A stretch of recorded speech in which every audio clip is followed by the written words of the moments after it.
So I'm here in the sanctuary of St. George's Episcopal Church in Valley, Maryland, historic Episcopal Church, with Mr. Dante Pope as a renowned percussionist.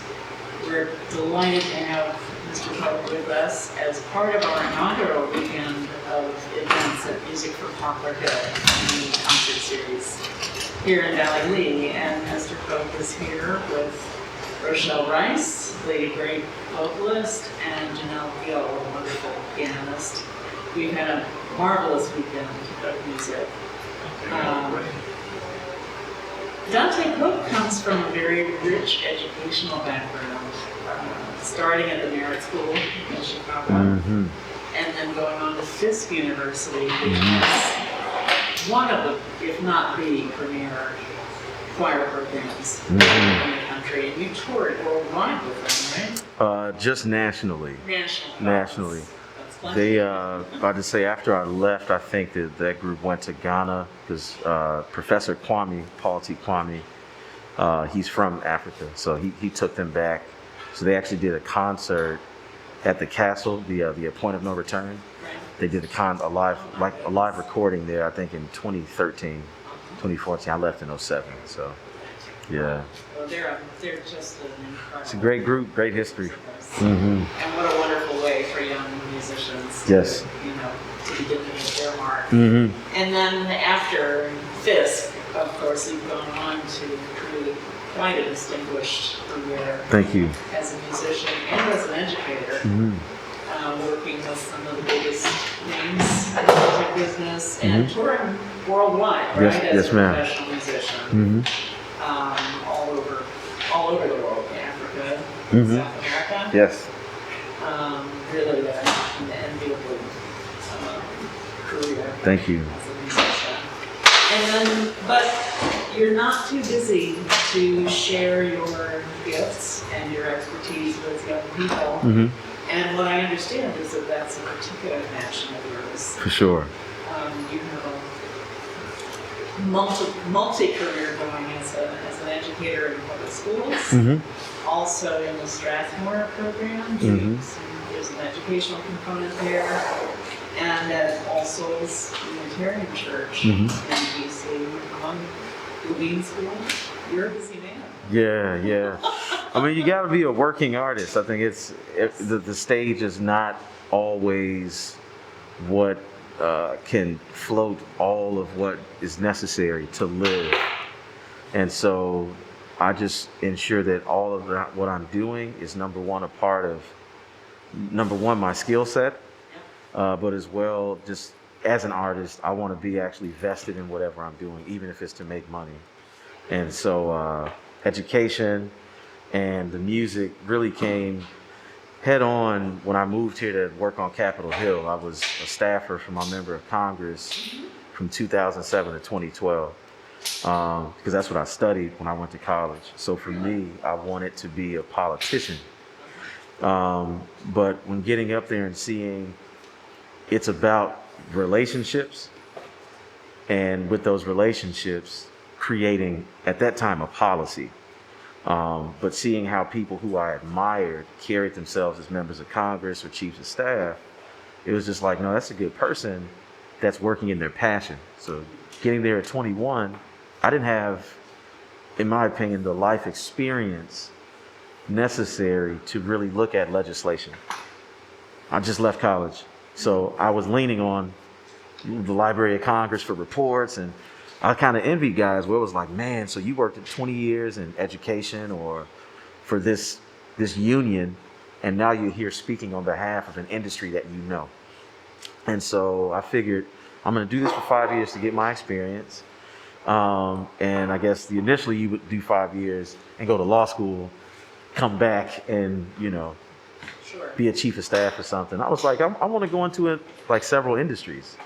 And so education was something I was doing prior to coming to Capitol Hill and running the 21st century programs at Bethune Elementary School in Chicago in my neighborhood. And I ended up, when I left to do music full time, I substitute taught at the school I'm currently full time at to kind of help me, because gigs were not consistent, and started developing programs teaching kids how to partner arts with advocacy. And so I made a youth program called Arts to Advocacy, and got the Mayor Youth Program grant, and pretty much asked kids, what do you need in your neighborhood? For inner city youth, it's a lot of the same answers: fight against gun violence, early teenage pregnancy, get sex education classes, and most of all, have access to good education and income. And what we would do is, from the nonprofits that would deal with those issues, I would bring them in to speak to the kids. That will become your content. From that content, we wrote the score to the film that they shot, and I partnered with the videographer that taught them how to film, and they made us a PSA.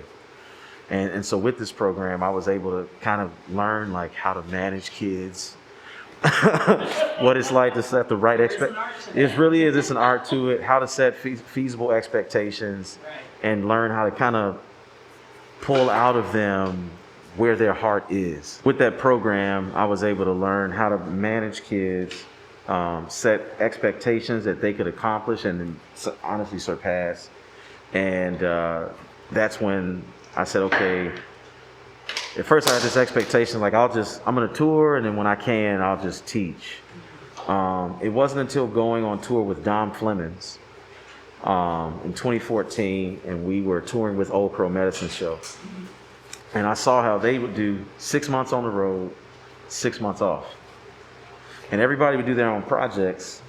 Catch Secor, he's the band leader, fiddle player, he opened an Episcopal school in Nashville. And so we got to talking, and he was just like, yeah, man, I structured it so that, we're on the road, but I have a family. And I want to be able to teach and do this. And it kind of struck a chord with me, like, man, that would be good to start working on that now before I have a family beyond me and my wife, to have a balanced lifestyle.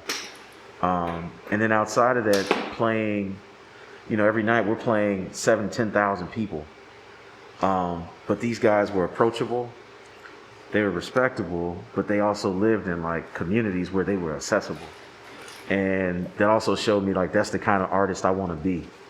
Because when you're accessible, while it's not fun because people will question the validity of your art. If it's like, oh, you're here, but you're this big, you know what I mean? Right.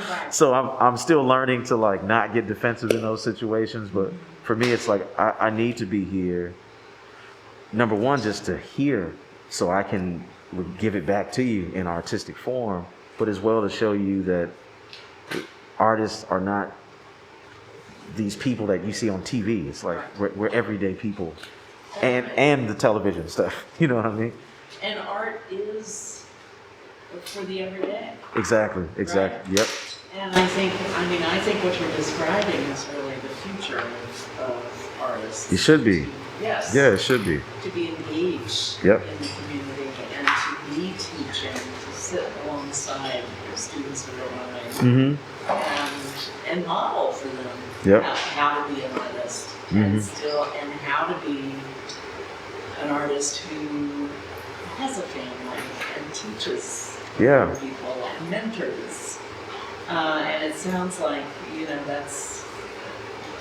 that's a big part of your whole makeup. It is. Yeah. And moving to DC, it gave me that too, because when Bohemian Caverns was open, before that closed in DC, I would interface with guys and I'm like, oh, that's a New York cat. Like, he has to be from New York or LA. And it's like, well, I used to live there a lot when I was touring with Steel or Sting, but like I live here now with my family. We're in Maryland. And if I need to go out, they'll pay for me to fly. So I can go, but I'm here. And so that's kind of been the example I've had my whole life for the most part, with just artists who are accessible. Yeah. And I think at a certain point when you're a developing artist, you started your professional life, you do think back to the older artists you've known and ask yourself, which ones are the most fulfilled and what did that look like? Yep. And who do I want to be like? What kind of artist and teacher do I want to be? So, you know, and of course, here it was from Poplar Hill, we really are seeking to wed, you know, high-level professional performances with opportunities for young people to get in close to the artists and to find out about it. Yeah, it's necessary. So it has been such a wonderful treat to hear you and Rochelle and Janelle working together to get to hear you rehearsing and performing and then interacting with the young ones. I'm already hearing back from parents of kids who were here last night. One of them saying, "Oh, she didn't talk to me going home with that drummer." And another one, "Oh, she kept going on and on about the pianist and Rochelle," you know, and it's wonderful to see kids just really drinking that in, especially during this time of isolation.